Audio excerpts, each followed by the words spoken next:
Hello everyone, आप सभी का स्वागत है हमारे YouTube channel Vikku explains NEET में। आज हम स्टार्ट करेंगे क्लास 11th का first chapter the living world. तो सबसे पहले एनसीईआरटी बोल रही है, बेसिकली चैप्टर के अंदर हम पढ़ेंगे क्या कि ऐसा हमारे अंदर मीन्स लिविंग ऑर्गेनिजम्स के अंदर ऐसा क्या खास है जो उसको लिविंग बनाता, ठीक है, जो नॉन लिविंग से अलग बनाता।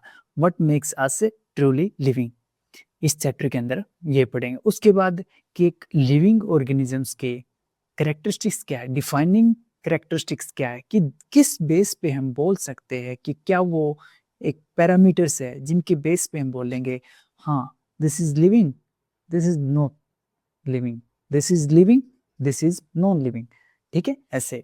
तो सबसे पहले एनसीईआरटी बोलते how wonderful is the living world, the wide range of living types is amazing, the extraordinary habitats। क्या extraordinary habitats, जैसे कि हमें पता है जो हमारी अर्थ है उसके ऊपर हमें डिफरेंट डिफरेंट टाइप के हैबिटाट देखने को मिलते हैं और डिफरेंट डिफरेंट टाइप के सीजन्स देखने को मिलते। लाइक कहीं पे बहुत ही ज़्यादा सर्दी है, कहीं पे बहुत ज़्यादा गर्मी है और कहीं पे हर टाइम बारिश ही बारिश होती रहती है, ठीक है, इसके बारे में हमें पता है ना, ठीक है। जैसे कि हम बात करें हमारे इंडिया के बारे में, यहाँ विंटर भी एग्जिस्ट करते, समर भी और रेनी सीजन भी, ठीक है ऐसे। तो जो एक्स्ट्रा ऑर्डिनरी हैबिटाट्स है जैसे कि कोल्ड माउंटेन्स, जैसे कि डेजर्ट्स, जैसे कि ओशंस, जैसे कि फ्रेश वाटर लेक्स और जैसे कि हॉट स्प्रिंग्स यानी कि गर्म पानी के झरने, इनके अंदर means there are many etcetera, ठीक है, इनके अंदर हमें देखने को मिलते क्या a wide variety of living organisms, क्या a wide variety of living organisms, ठीक है। जैसे कि एनसीईआरटी कुछ नाम लिखती, जैसे कि गैलोपिंग हॉर्स, ठीक है, तेजी से दौड़ने वाला घोड़ा, एक तरह से पंचायत वेब सीरीज के अंदर देखा होगा आपने। अच्छा, जैसे कि अटैकिंग शार्क डिस्कवरी पे देखे होंगे आपने। जैसे कि a flower of valley, different different colour के डिफरेंट डिफरेंट टाइप्स के आपने फ्लावर देखे होंगे। अच्छा, माइग्रेटिंग बर्ड्स, एक जगह से दूसरी जगह माइग्रेट करने वाले बर्ड्स, मीन्स मैनी मोर। तो अच्छा, जैसे कि कैट, डॉग, मीन्स काफी काफी टाइप के ऑर्गेनिजम्स के बारे में हम जानते हैं। उसके बाद बात करते एनसीईआरटी, दो इसमें वर्ड लिखती है एनसीईआरटी कि जो लिविंग ऑर्गेनिजम्स है उनके अंदर हमें इकोलॉजिकल कॉन्फ्लिक्ट और इकोलॉजिकल कोऑपरेशन देखने को मिलता है, ठीक है, ये फर्स्ट पैराग्राफ के अंदर लिखा हुआ है। इकोलॉजिकल कॉन्फ्लिक्ट और cooperation among members of A population and among population of a community, ये क्या बोल रही है कि जो wide variety of living organisms है उनके अंदर हमें देखने को मिलता है क्या, इकोलॉजिकल कॉन्फ्लिक्ट, इसके बारे में बात कर रहे हैं हम, इकोलॉजिकल कॉन्फ्लिक्ट। और दूसरी एनसीईआरटी बात करती इकोलॉजिकल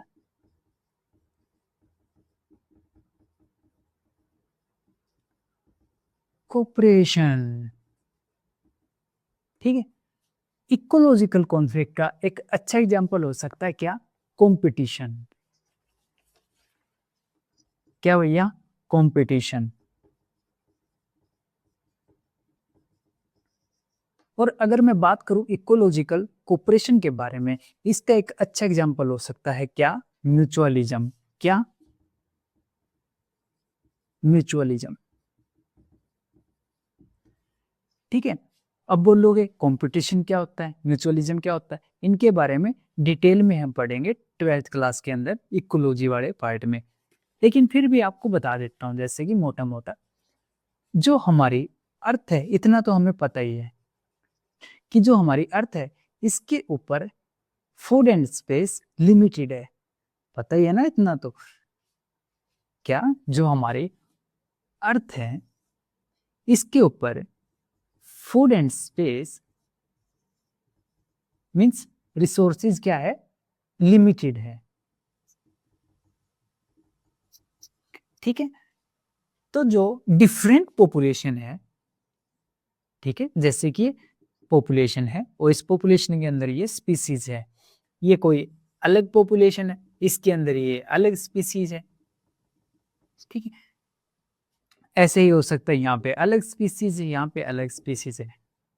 इन स्पीसीज के अंदर हमें क्या देखने, सिंपल सी बात है, जहाँ पे फूड की कमी होगी, जहाँ पे स्पेस की कमी होगी, वहां पे कंपटीशन अराइज होगा। ठीक है, ये कोई ज्यादा डिफिकल्ट बात तो नहीं है ना। आगे समझ में हमें कि फूड एंड स्पेस लिमिटेड होने की वजह से क्या हो जाएगा, कंपटीशन अराइज हो जाएगा, और इसको हम क्या बोलते हैं, इकोलॉजिकल कॉन्फ्लिक्ट।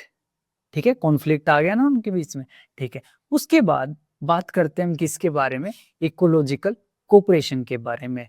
इसका एक अच्छा एग्जांपल हो सकता है क्या, म्यूचुअलिज्म। अब बात करते हैं म्यूचुअलिज्म, ये क्या होता है भाई। म्यूचुअलिज्म अगर मैं बात करूं, जैसे कि ये हमारे पास कोई फ्लावर है, ठीक है,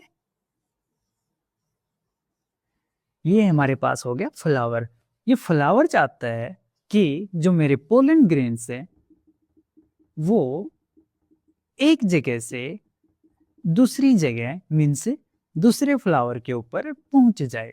जैसे कि ये कोई अलग फ्लावर है, ये चाहता है कि जो मेरे पोलन ग्रेन्स है ये इस जगह से इस जगह आ जाए ताकि मेरा पोलिनेशन हो सके। और फ्लावर के पास तो हमारी तरह हाथ पैर है नहीं कि वो खुद चल के, है ना, खुद चल के जाए। तो वो क्या करेगा, उसने देखा कि मेरे आसपास में क्या है, उसको हनी भी दिखाई दी, उसने, ठीक है, ये हनी भी यहाँ पे मंडरा रही थी, क्या बोलते हैं, मंडरा रही थी, हाँ मंडरा रही थी। ठीक है, ये हनी भी यहाँ पे मंडरा रही थी। ठीक है, ड्राइंग के साथ थोड़ा सा यार कॉम्प्रोमाइज कर लेना, ठीक है, इतनी अच्छी नहीं है, थोड़ी सी खराब है। तो जैसे कि हनी भी यहाँ पे टमाटर लग रहे हैं ना, हाँ, इको ये जैसे कि हनी भी ये यहाँ पे मंडरा रही थी। ठीक है, टहलती टहलती ऐसे हवाओं में उड़ रही थी, उड़ती फिरूं मैं, गाना नहीं आता यार, क्या था, मस्त गगन में, हाँ ऐसे ही था। तो इसने फ्लावर ने हनीबी को बोला, दीदी इधर आना। हनीबी आ गई, बोली हाँ भैया बोलो। फ्लावर ने बोला एक काम कर देगी, हनीबी बोले यस। इसने बोला कि मेरे पोलेंस है ना, प्लीज दूसरे फ्लावर के ऊपर पहुंचा दे। हनीबी बोली वाई ब्रो, मैं ऐसा क्यों करूं। उसके बाद फ्लावर ने बोला अच्छा ये बात है। हनी भी बड़ी मतलबी थी, बोले इसमें मेरा ही एडवांटेज है। तो उसके बाद भाई फ्लावर ने बोला ये बात है तो चल एक काम कर, मैं ना तुझे खाने के लिए ना नेक्टर दे दूंगा। क्या, खाने के लिए क्या दे दूंगा मैं तेरे को, नेक्टर दे दूंगा। ठीक है, इस फ्लावर के पास क्या था, नेक्टर। हनी भी बोले डेरी डन ब्रो, काम बन जाएगा आपका। तो जैसे ही हनी बी नेक्टर खाने के लिए इस फ्लावर के ऊपर आएगी, जो ये पोलन ग्रेन्स है, ठीक है, जो ये पोलन ग्रेन्स है ये स्टिकी नेचर होने की वजह से इसके लेग्स और विंग्स के ऊपर अटैच हो जाएंगे। ठीक है, और जैसे ही ये पोलन ग्रेन्स इसके विंग्स और लेग्स के ऊपर एक तरह से मीन्स अटैच हो गए, उसके बाद जो ये दूसरा फ्लावर था ना, इसने भी आवाज दी, इसने बोला हेलो, दोबारा से चाहिए नेक्टर तेरे को। हनी भी बोले खाने को कौन मना कर सकता है, ठीक है, और वो भी इतना स्वादिष्ट खाना। तो उसके बाद हनी बी ने क्या किया, नेक्टर खाने के लिए जैसे ही इस फ्लावर के ऊपर जाएगी, तो जो ये पोलन ग्रेन्स थे जिसके विंग्स के ऊपर अटैच थे या लेग्स के ऊपर अटैच थे, वो जैसे ही नेक्टर खाने के लिए इस फ्लावर के ऊपर बैठेगी तो यहाँ पे ट्रांसफर हो जाएंगे।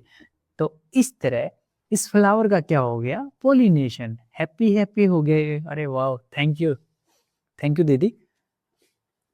तो इसमें एक बात बताओ, क्या दोनों को बेनिफिट हुआ? एक को खाना मिल गया, एक का पोलिनेशन हो गया, ठीक है, मीन्स दोनों का बेनिफिट हो गया, ठीक है। इसको हम क्या बोलेंगे, म्यूचुअलिज्म, मीन्स इकोलॉजिकल कोऑपरेशन। यहां तक कोई दिक्कत नहीं है। उसके बाद एनसीईआरटी बोलते, अच्छा उसके बाद जैसे हमें पता ही है, जो हमारी सेल्स है उसके अंदर है ना डिफरेंट डिफरेंट टाइप्स की एक्टिविटीज चलती रहती है मोलिकुलर लेवल पे, ठीक है। उसके अंदर ही एनर्जी बन रही है, उसके अंदर ही हमारा प्रोटीन बन रहा है, मीन्स ऐसे मोलिकुलर लेवल पे ऐसे काम चल रहा है, ठीक है, छोटी सी सेल के अंदर। तो यहाँ से ना हमारे दिमाग में है ना जो मतलब क्यूरियोसिटी, क्या बोलते हैं इसको,